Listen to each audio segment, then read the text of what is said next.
Hello to you and welcome to the Channel 1 Newsroom here on Channel 1 TV. We're broadcasting live from our studio at number 5, Ola Hansen Lane at Tesano here in Accra. I am Charles Owusukumi. Coming up.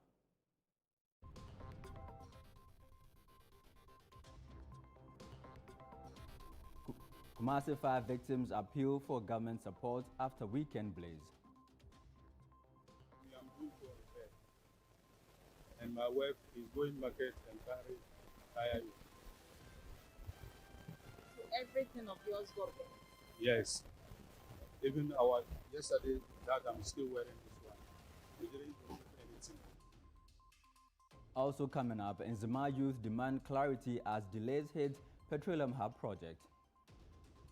Good people of Nzema, we are particularly worried about the impact of these delays on host communities who were promised socio-economic opportunities, infrastructure development, and inclusive participation.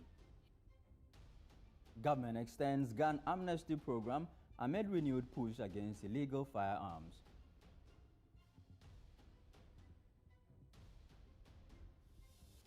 And later, health workers urge expanded screening as cervical cancer rises in Adansi North. We have cases here.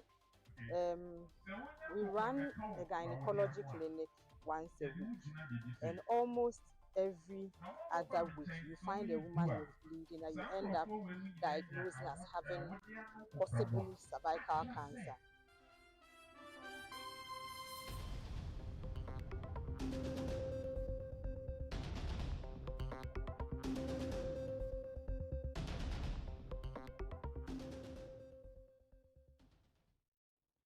Thank you for choosing the Channel 1 Newsroom. Let's begin the bulletin from the Ashanti region, where more than 700 slum dwellers in Afunkwanta in the Kumasi metropolis are appealing for government support after fire destroyed their homes. The blaze left families homeless, wiping out personal belongings and livelihoods. Channel 1 News' Ashanti regional correspondent Doris Lonta reports. The victims, many of them head porters and scrap dealers, say they have been left with nothing. As they wait for help, some are salvaging metal from the charred remains of their homes to sell in order to feed themselves and their families. For most, rebuilding is now the immediate concern, as they say they currently have nowhere to sleep with their families. For me, I'm due for repair, and my wife is going market and carry tire. So everything of yours got there? Yes. Even our yesterday that I'm still wearing this one. We didn't remove anything. Your wife and children, why are they coming? Now I send them to one of my friends.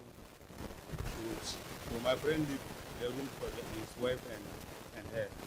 So they are living together. And for me and my friend, yesterday we slept there. We don't have room to sleep. The fire broke out at about 4:30 p.m. on Saturday, January 17, 2026, tearing through the settlement and destroying more than 300 wooden structures. The area has witnessed similar fires in 2016 and 2020, but residents say this year's blaze is the most devastating yet, both in scale and impact. For most dwellers here, although their rooms are burnt, the scraps will not go waste as they return to pick the metal remains. Reporting for Channel 1 News, I'm Doris Lonta, Ashanti region. Now to the Western region, where the concerned youth of Nzema say delays in operationalizing the Petroleum Hub project are costing the area jobs and undermining investor confidence.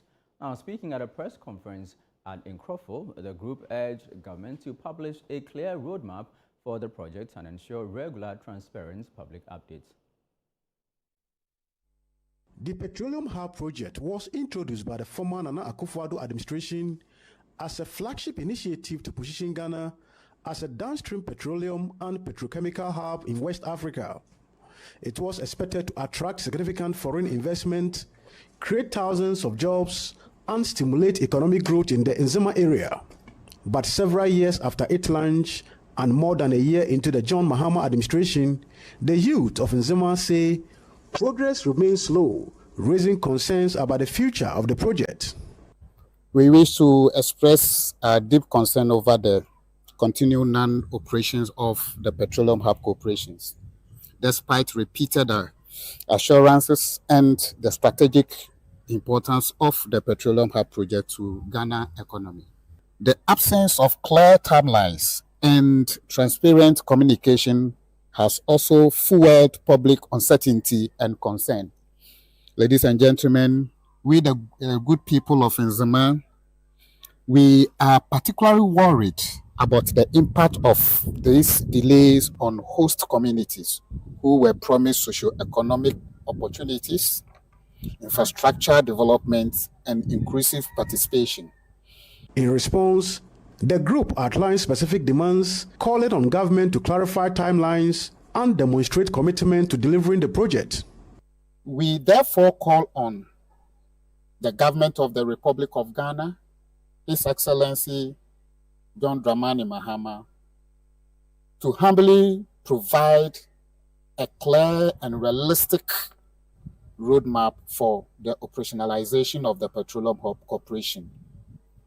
2, the Ministry of Energy and relevant stake agencies to publicly account for the current status, challenges, and concrete steps being taken to address the issue of the delay. Number 3, the Petroleum Hub Corporation and its board to engage stakeholders transparently and regularly, including traditional authorities, civil societies, and the general public. Meanwhile, the Chief Executive Officer of the Petroleum Hub Development Corporation, Dr. Tony Yobin, has assured that the government will take decisive action this year to ensure the execution of the project. This year, 2026, is a critical year for the Petroleum Hub Development Corporation. This is a year that we want to see action. We want to see that we move from talk to action. And we're very hopeful that this would happen, especially thanks to the vision of His Excellency, the President. The President has been very supportive. People don't see the open support that he gives us, but really he's been extremely supportive of the hub. He invited us to do a presentation to him, and after that, what has happened has been very massive and been very much in line with where we want to go. So we are very hopeful that this year is going to be the year where we move from talk to some action. We have also seen the unflinching support of our minister, Dr. John Jinapo. Our minister has been very supportive, has always been reassuring, been looking for opportunities for this project to take off, and we're very happy and grateful to him. In fact, his deputy has also been very, very supportive of us. Deputy Minister Jan, he has been really, behind the scene, and sometimes, in fact, up front supporting us, and we are very happy for that.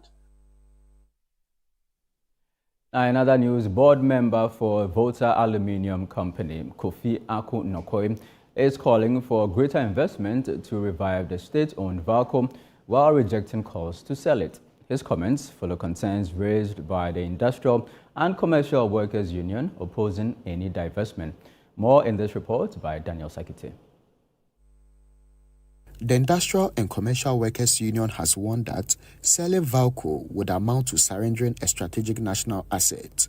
Speaking on the sidelines of a Valco board retreat, board member and MP for Evalue Ajomodra, Kofi Aku-Nokoi, said the union's concerns have not yet been formally presented to the board, stressing that attention should instead be on attracting investment and repositioning the company. It has not come to the attention of the board, but I believe that should not be, because the story of Valco is a positive one, and all it needs is support and investment. And I, as I stand here, I believe that if the story is told well, investors will step in, and the jobs it will create. 6,000 direct jobs. We're talking about almost 10,000 indirect jobs. The scraps, the metals that are just flying about to be recycled and others.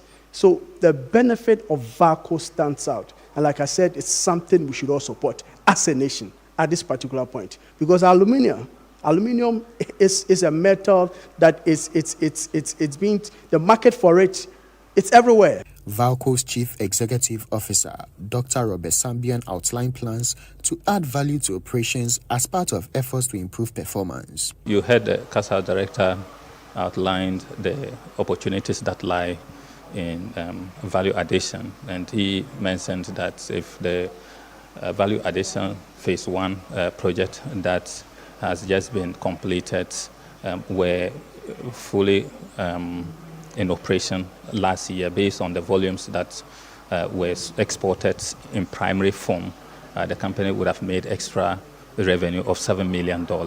It's just to give a sense of the impact that value addition would bring or will have on the operations of Valco. This year we are looking at qualifying the AC grade rod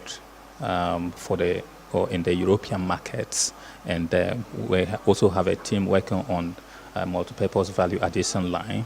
It's going to produce products ranging from flat roll sheets, coils, circles, plates, can stocks, all the way to foil. The retreat also featured the former dean of the University of Ghana Business School and lead consultant at Corporate Support Group, Professor Joshua Ball, who took board members through corporate governance and finance for directors as part of capacity building efforts. Various heads of departments at Valco also made presentations. Board chairman of Valco, Horace Ankra, said the retreat was critical to strengthening corporate governance and enhancing board effectiveness. We are here as a board, newly constituted board, to understand Valco. That is why we are here on this sort of orientation retreat. If you look at some of the presentations, they are looking at interventions that have occurred in the last year or two. So obviously, you can see that every department, although the machines and stuff that they use are that old, there are interventions to making sure that Valco is working and they are improving. So for me, the presentation so far is telling us that the future is bright. For example, they are now operating on 121 ports, and they are looking at even improving to 156 ports by August, and it's quite significant. So for what we have at the moment and where Valco is now, I think that every department is doing its best to making sure that Valco is viable. For management of Valco, they hope to transform the institution to become one of the key assets of the nation. For Channel 1 News, I am Daniel Sakite. We now shift focus to NPP politics as we build up to their flag bearer election coming up in a few weeks, because the Member of Parliament for Efija Kwabre North, Collins Adamako Mensah, has assured former Vice President Dr. Mahmoud Bawumia of massive support ahead of the new Patriotic Party's presidential election scheduled for January 31. Now, speaking to party supporters, the MP expressed confidence in Dr. Bawumia's leadership and vision for the country, urging NPP delegates to unite behind his candidacy.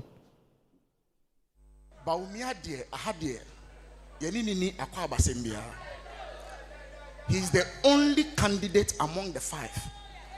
Our best 7 times. He's the only candidate. And yet, so what say ye ni mobi free titia. If you just Kwabre Dr. Mahmoud Bawumia, oni ni free titia. Ye ye oni ye bisu. Ye waria ye ni na ye. Nti ye na wa ba ye. Doctor, obefie. Ye mo akwaba. Na doctor ene emre ni ho me delegate wa ha nyina ombedi mi adanse ma ba mo na so since 2003 aka Dr. Mahmoud Bawumia ho nsem a kire mo saa enti ene enya afi na me ba be ka kire mo se Dr. Mahmoud Bawumia sebe oye economist enye ene na me ba be ka ne ho nsem a kire mo. And then the yasema ye catch one very simple. Doc, come to him. Yasema no ye very, very simple. Kawo wakuma eto yem. For the past 2 weeks, also TV bia party mpanimfo uhu omo TV so obia sorry a papa yi ni ye bonechi dog me efija kwa abre ha me se ka wakoma eto yem. Meanwhile, the Eastern Regional Chairman of the NPP, Jeff Kunedu-Addo, has asked delegates to back Brian Achiampong in the party's upcoming presidential primary. Now, speaking at Todumasi Krobo, he says Dr. Achiampong's funding and campaign strategy were key to the NPP's strong performance in the Eastern region in the 2024 elections. 2024 elections, enuna mama beti asiese. Say ye can say Aziwofia Oya 2024 elections and Mama Betias. If you say ye far baby ani enyamwano, esane say adie woni fienti obaye and obeboaye ye chin baby wo Eastern region or the sika ebe share ye campaign numu Emma parliamentary candidate bia or ha enya sika e de boa me ye campaign enti ye koto abano e regions action no na Eastern region there ye gina ye na so papa ye da wase bebre Eastern region da wase me ka de kato ese mamuma obi e mbohu ese ukoto aba na chairman bi begina ho ese ohunahuna na akoto aba ye beyi we free abon mu no mesremo Eastern region ameye chairman wo ha ensita obia mfa na toma pa na dwempa no koto aba ma Dr. Brian Achiampong na yefa konimde kese emra me da mase bebre. This is still the Channel 1 newsroom here on Channel 1 TV. When we return, we'll focus on illegal firearms as government extends the gun amnesty program. We are back in a jiffy. Please don't go away.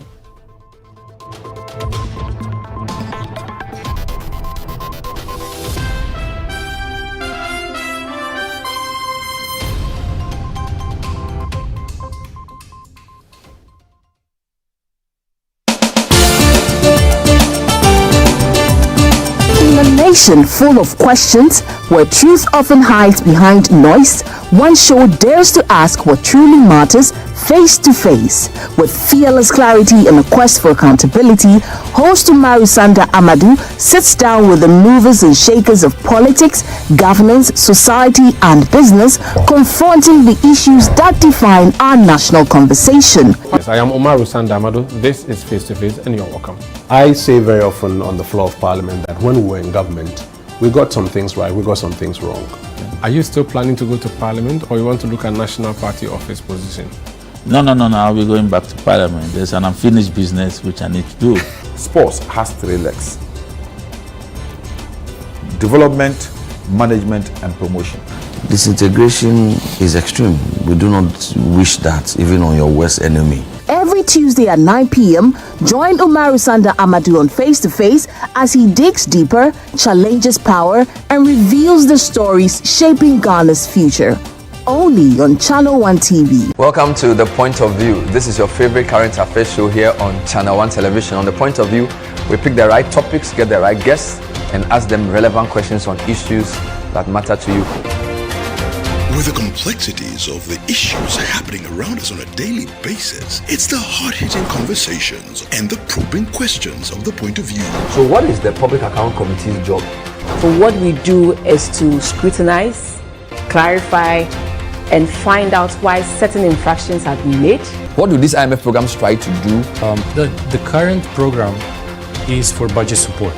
Okay. There are no projects attached. That teases apart the twisted entanglements of politics and governance, as well as religious and social discourse. The Point of View brings you the policymakers and duty bearers and drills down to the very bottom of issues. What authority do you have? The Point of View airs every Monday and Wednesday at 9 p.m. only on Channel 1 TV.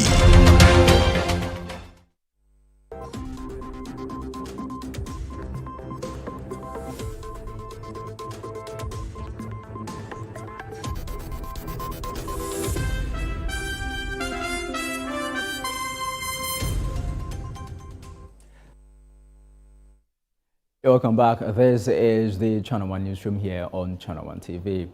Now, the Ministry of the Interior has extended the nationwide gun amnesty program to January 30, 2026, citing public cooperation. The move aims to curb the spread of illicit firearms and improve public safety as calls grow for tougher action against gun-related crime. Now, joining us via telephone is security analyst Richard Kumado to help us understand this gun amnesty program and this extension. Good evening to you, Mr. Kumado. Thank you for your time here on the Channel 1 Newsroom. First of all, this gun amnesty program has been ongoing for a while. What is your assessment?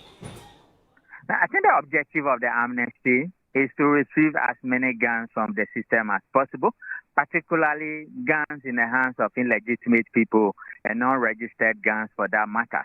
They have been able to retrieve some number of guns. I believe that extending the period will be to fulfill the objective, particularly in areas where they think they still have a job to do. What is important above all is to ensure that the standard procedure for people to bring in their arms or to surrender their arms is communicated broadly in terms of public education and awareness creation. So that is where we are. Okay, and this extension, what do you make of it? I mean, there have been calls, including calls from, for example, the Volta regional minister who had called for an extension. What do you make of it? I wasn't so much surprised because I predicted with a little I know inside working of this amnesty thing, I wasn't so much surprised because I predicted it's likely to be extended. What it means is that they need to get to the ground, get to places where there's still work to be done, get to places where they will need a bit more public education and awareness creation, get to the grounds and make sure that the system becomes known to the people and it creates the flexibility in meeting the objectives. One of the objectives is that once you surrender your gun willingly, you will not be interrogated, you will not be punished, there's no punitive action for you, your details will be taken by the police and the arms will be taken away from you. We need to stress that point. Other than that, there's still a little bit of hesitation in the system where people believe that they are taking their guns from them unnecessarily and there's no remedy for them.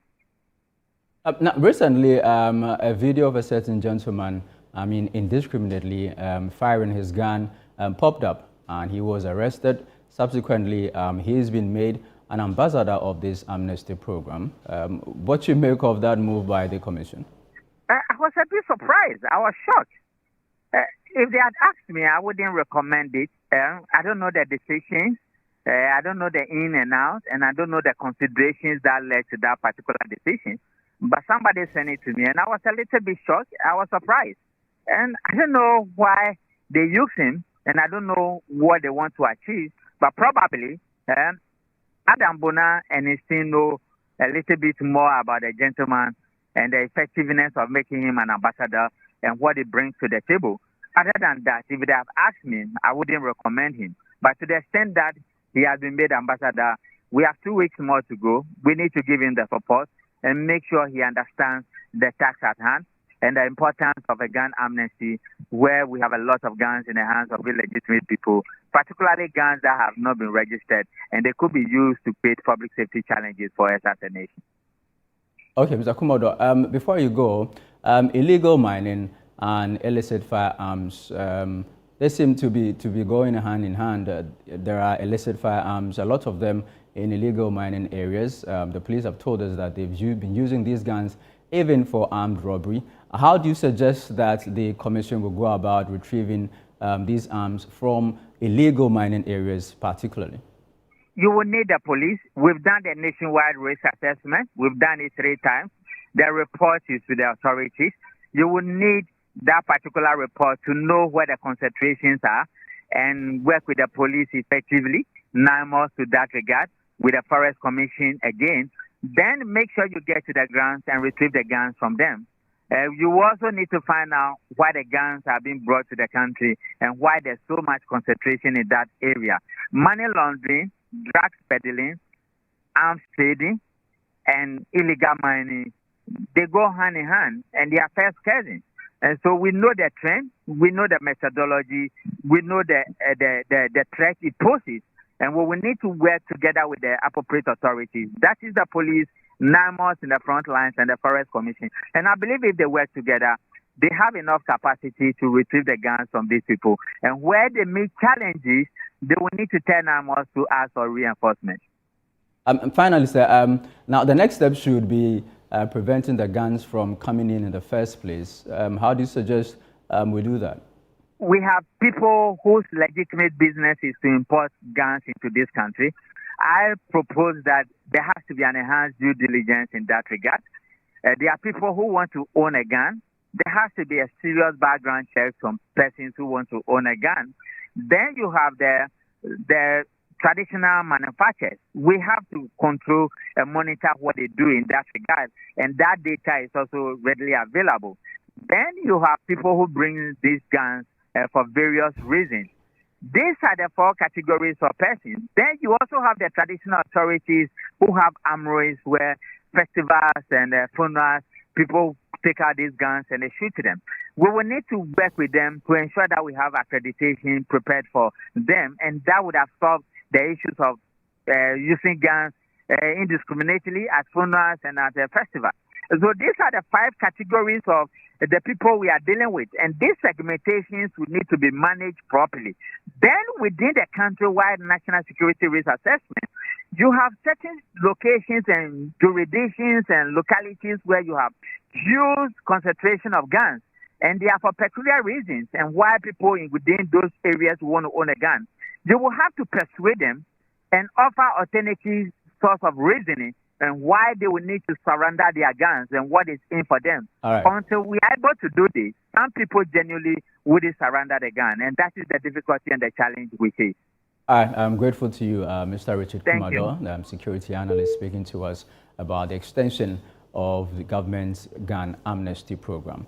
Well, away from that, residents of Yazuri in the North Gonja district of the Savannah region say the absence of electricity and poor mobile network coverage is worsening daily life. Women are walking long distances to grind maize, while others pay to charge phones, limiting access to communication and proper livelihoods. There is more in this report.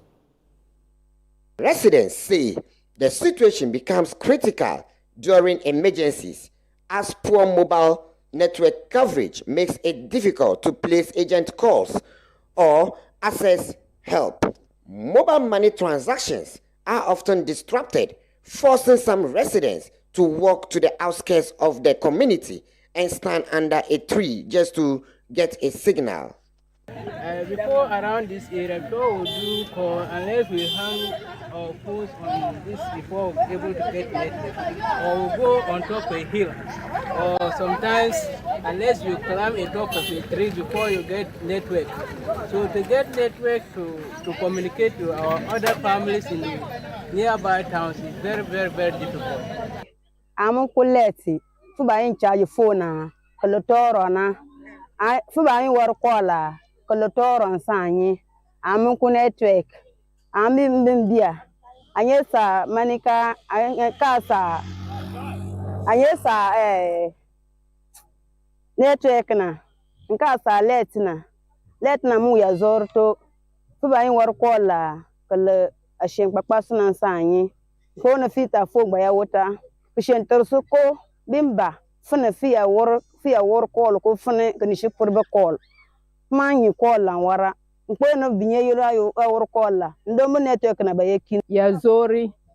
Ashentersubu kamalgane yile fe malga nkolisi gwamnati woke ke ne kan ler e fuluso kasa ne eti basu to ambe sa ne obacha nyuto amuku network amba yin war call mfe na ambe ba mbayile nwari call amba mbene e fola nkubola mmene sede fuyile foli. Speaking to Channel 1 News, the sub-chief of Yazori, on behalf of the chief, appealed to the district chief executive and central government to urgently extend electricity to the community and improve telecommunication services. Anyokole kamana ni disi epembrana na bure ano ambe diere kasintentu na china ken kumukama anye dena anya leb Ghana bina anye kol mugambe dan ken komuto kanana anye wura na anya gwe lurbasu to dena bokabo. The assembly member for the Kumbu electoral area. Abdelkader Lamin said an electrification project for the area started in 2016 but stalled after a change in government. Now, if it is that we call an ambulance to come and pick somebody, if the person is sick here, they have sent him to the hospital, maybe the clinic, the CHIPS compound, and then it's like we cannot, handle the person here. We would want an ambulance to come and pick the person to Damango. Now the route too is a problem. The network also, how to call somebody from Damango to come here is also a problem. There's no network connection. So we will want to plead with Chief and those who can also support and talk to the authority, to also support us to get those things. Residents of Yazore are appealing to government to come to their aid to assist them with communication network.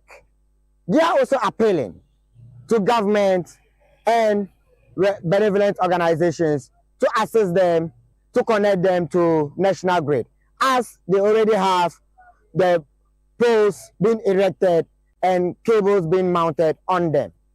Reporting for Channel 1 News, Malik Gazari, Yazore, North Gonja District. Now to the Volta region, where residents of Sevier in the Pando municipality of that region are appealing for the construction of an additional public toilet to address worsening sanitation challenges in the community. The call comes despite a directive for households to build private toilet facilities, a move residents say will take time due to financial and logistical constraints. While they work towards meeting their directive, residents insist an extra public toilet is urgently needed as the community currently relies on a single facility located within a basic school. Our Volta regional correspondent Desmond Salasiago reports. Residents say dependence on one toilet facility has led to congestion, poor hygiene, and frequent breakdowns, pushing some community members to resort to open defecation. They explain that, although households have been directed to construct private toilets, the high cost of construction and current economic pressures make it difficult for many families to comply within a short period. Here is the assembly member for the Soviet Konda electoral area, Wolasi Avotre.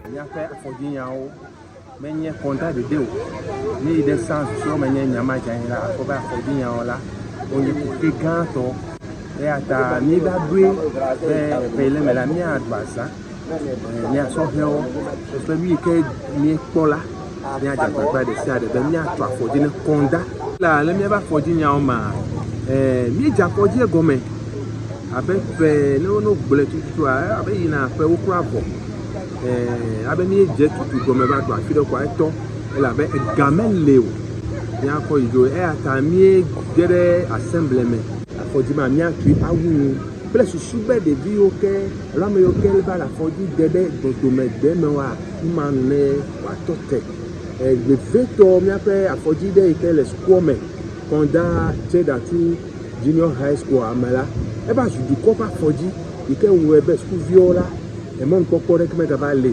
The community is therefore calling on the Pando Municipal Assembly and other stakeholders to provide an additional public toilet as an interim measure while longer-term plans for household facilities are gradually implemented. Residents believe such an intervention will help reduce sanitation-related diseases and protect the dignity of women, children, and the elderly. And the government is saying every individual in our homes should try construct a toilet for each home. But looking at what we are saying, this is a farming community. Most people don't have money to construct those toilets in their home. So all we are saying now is we are begging, we are pleading to the government, benevolent institutions, to just help to construct, because the one we are using is for the school. And in no time, the school will be resuming. We can't be using the public toilets with the school. So we are begging, we are pleading with the government to help construct additional ones for the community before, at least by next 2-3 years. If individual homes are able to construct, yes, we take it from there. Meanwhile, the Member of Parliament for the Pando constituency, Sebastian Day, has urged residents to take personal responsibility for sanitation by prioritizing the construction of private toilet facilities. He says household toilets remain the most sustainable solution as they reduce pressure on public facilities and promote long-term public health in the community. Everything possible in conjunction with the Business Assembly to solve this. But this must be in consonance with the rules of engagement now. You know, it's now a procedure or a rule that there must not be any public toilets. Every single home is encouraged to construct and keep their own toilet. That is why there is this facility where people can access and build their private toilets in their homes. They can be institutional public toilet facilities, and one of such is what we've managed to lobby for as part of the package that is coming to our vocational school in this community, the Cervical. So that, I mean, as I speak, plans are far advanced. We've reached a stage of procurement to actually build a 12-seater toilet facility for that institution. And that for me is going to be a model for such facilities for the community. So the community as a whole, I mean the town as a whole, we will encourage people to build their private toilet facility.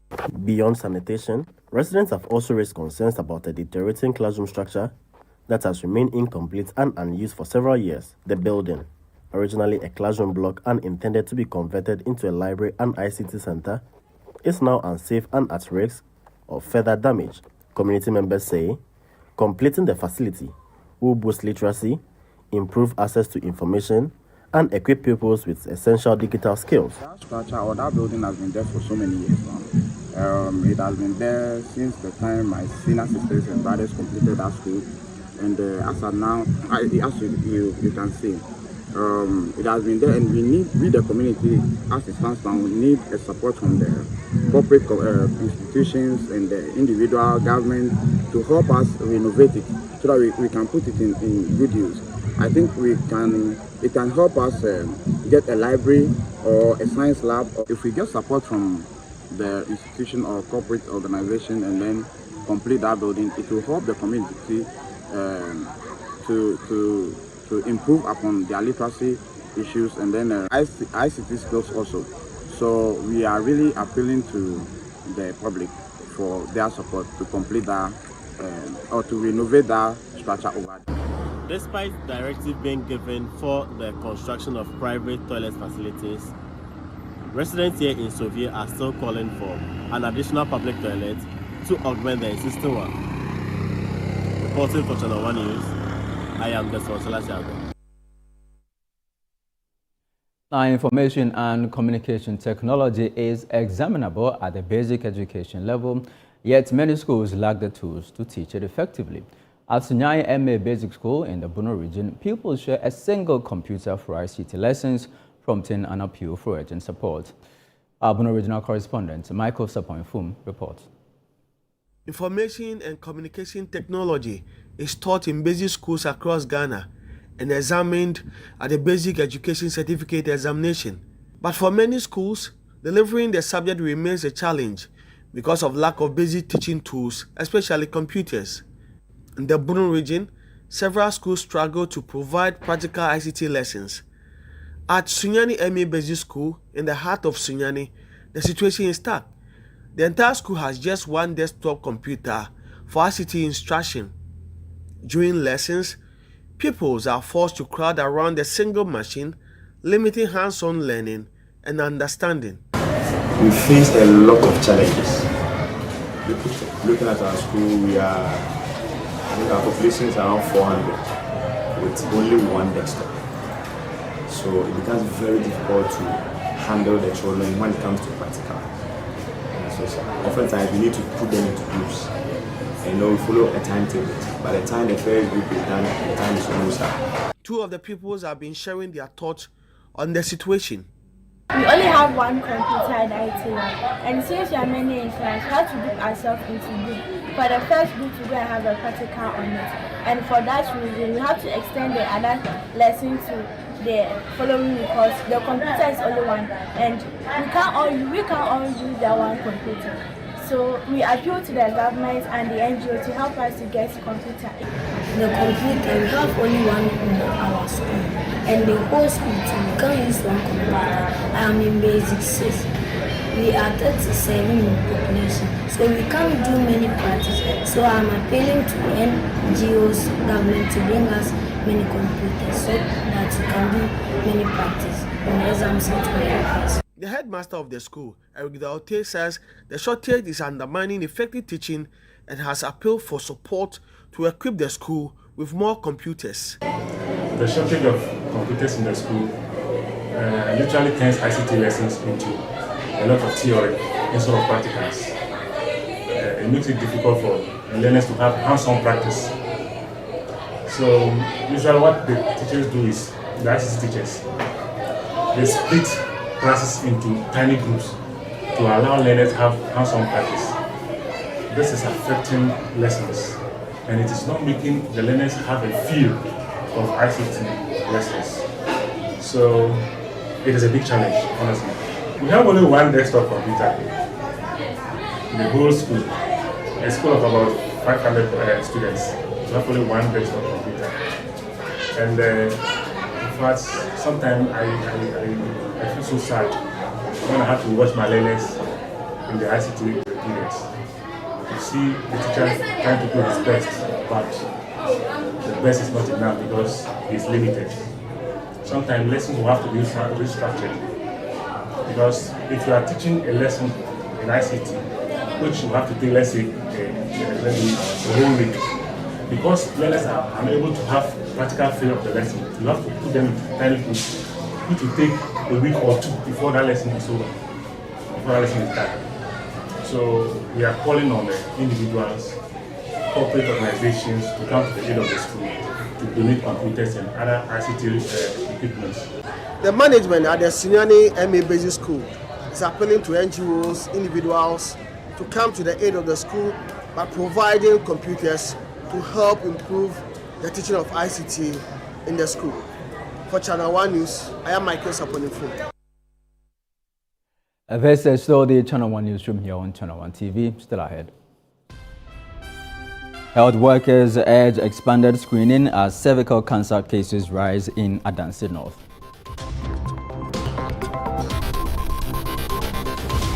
We have details in a bit. Please stay with us.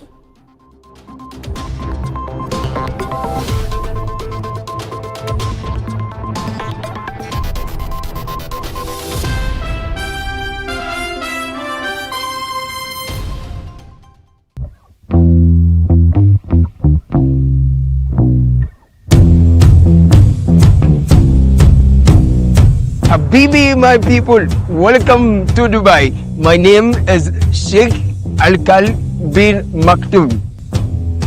Okay, so I am Caleb, right? Caleb Kuda is my name, and this is Beyond Borders on Channel 1 Television. We are in Dubai.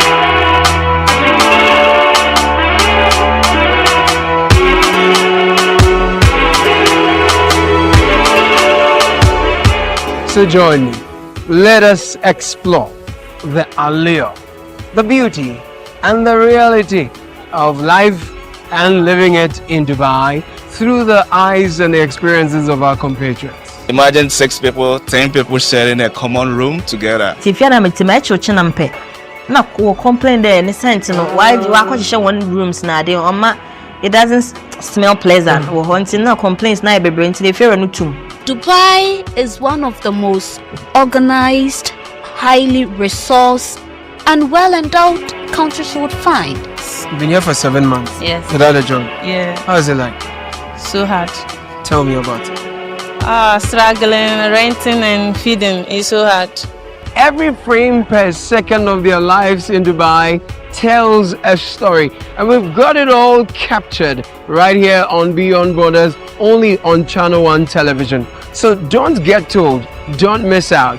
Catch these compelling stories of Ghanaians in Dubai only on Beyond Borders on Channel 1 TV. Beyond Borders airs every Wednesday at 6:30 p.m. only on Channel 1 TV and is brought to you by Copen Hospitality.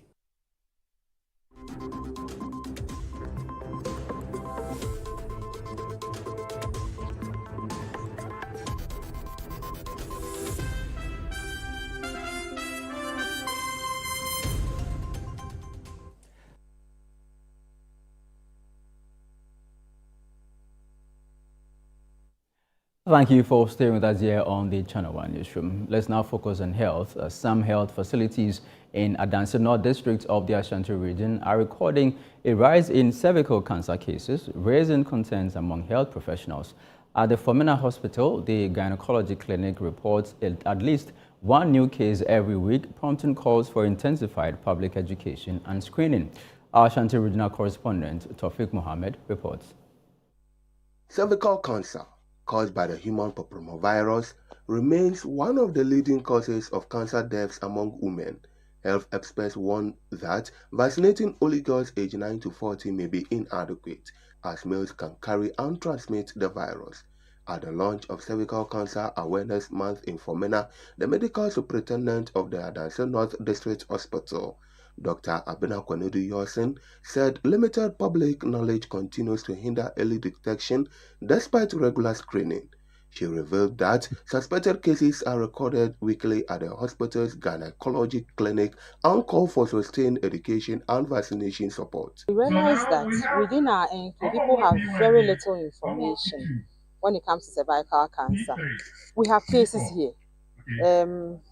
We run a gynecology clinic once a week, and almost every other week you find a woman with bleeding and you end up diagnosing as having possibly cervical cancer. And it's unfortunate. It's the most recent person that we took cervical biopsies for, that we wanted to refer to the gynae oncology team in Konfanochi.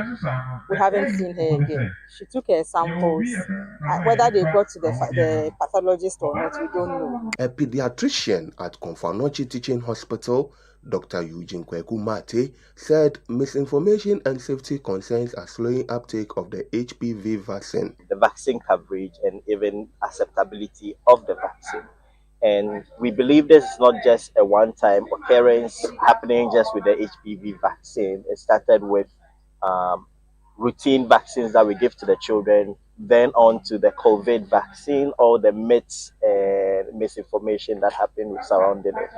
And people tend to carry on these misconceptions of misinformation when any new vaccine is being introduced, especially when people have this notion that we are being used to try out some of these vaccines.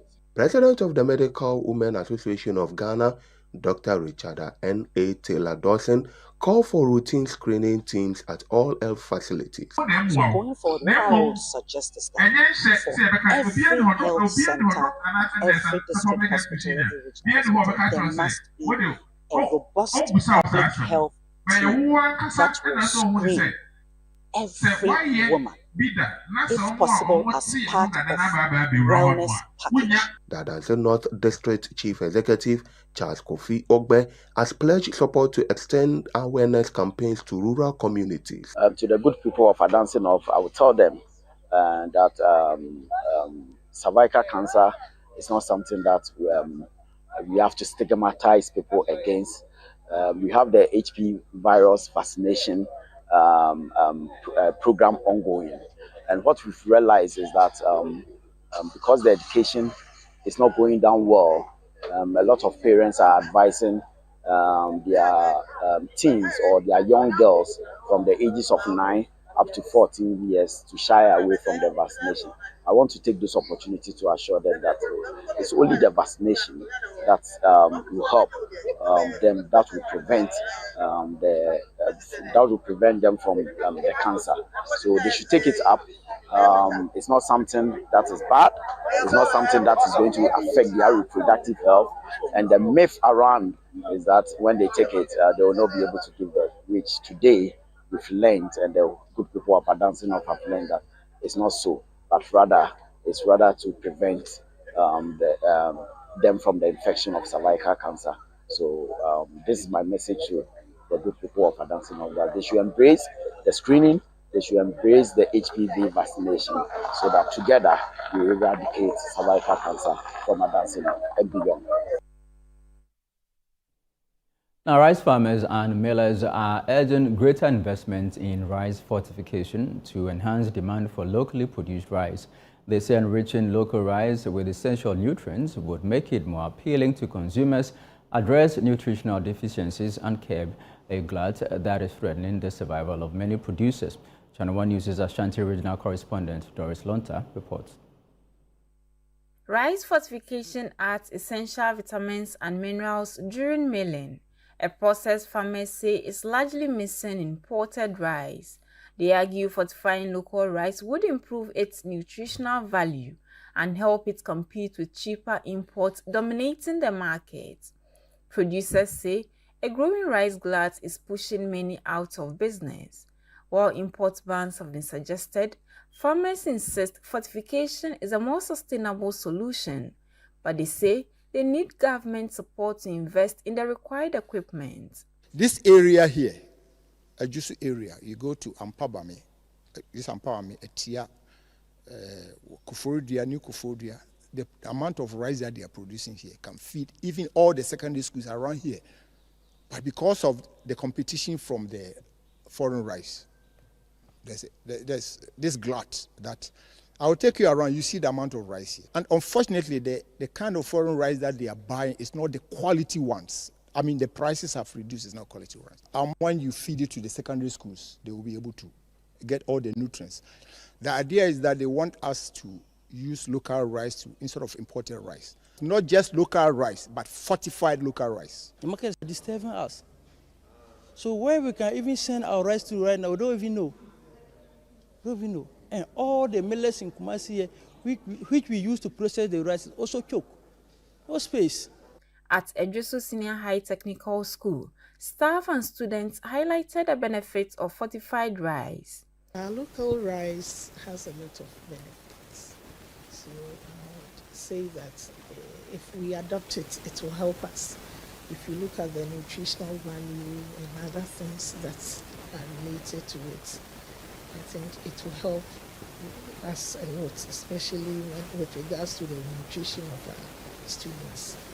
The parboiled fortified rice, I think that one is nutritious than the parboiled unpolished rice.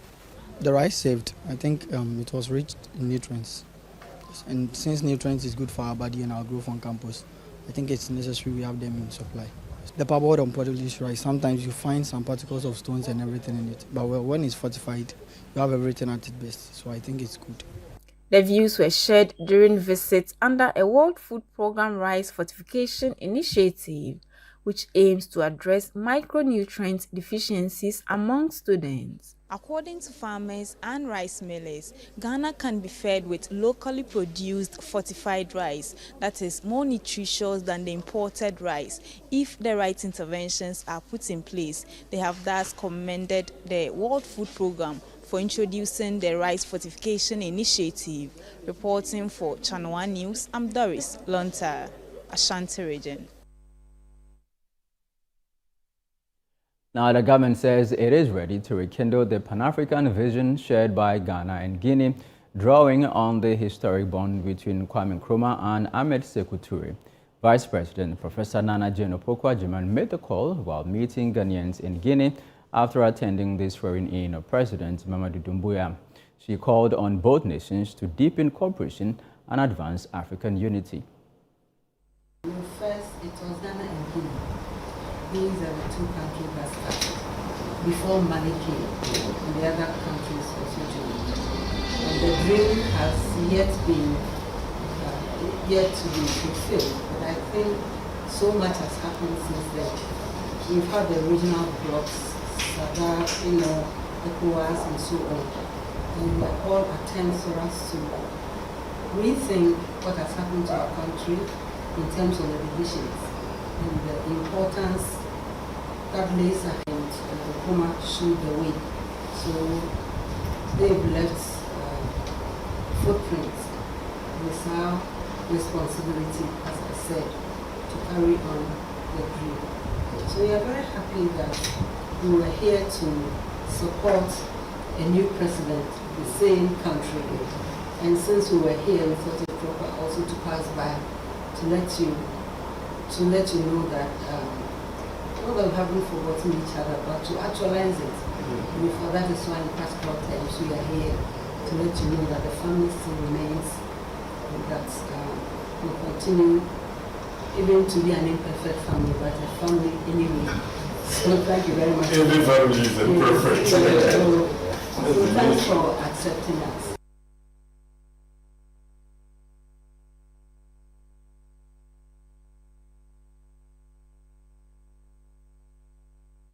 Well, that'll be all for this edition of the Channel One Newsroom here on Channel One TV. Do visit our website, channel1newsonline.com, for more information on our top stories and more.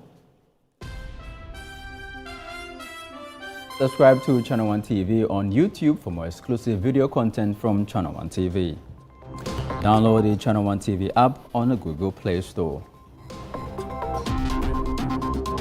I'm Charles Ozukumi. Thank you for watching.